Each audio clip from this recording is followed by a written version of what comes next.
The following report contains some disturbing images. This is what happened after they dared to vote. A fingertip chopped off, a sinister warning from the Taliban. 11 elderly men punished on polling day.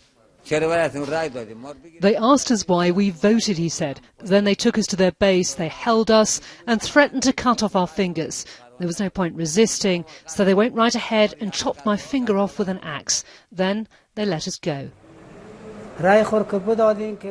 This man said we participated in the election and cast our votes to choose our president. In short, we were kidnapped and our fingers were chopped off. The men are now being treated in hospital in what's being seen as one of the most extreme acts of intimidation. They say they're just relieved to escape with their lives, but it's shocked the election authorities.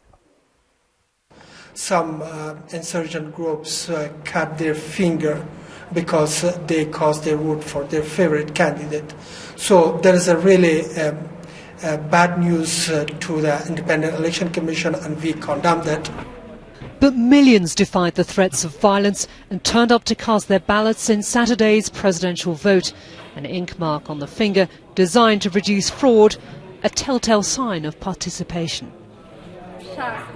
Now the task of counting and collating goes on in what's expected to have been a closely contested race with some fatal attacks and multiple reports of fraud. Violence is a daily reality here in Afghanistan. These incidents show that in some places the Taliban continue to exert their influence. But more than 7 million people turned up to vote in elections broadly seen as a security success, with the Taliban having failed in their stated mission to derail the whole process.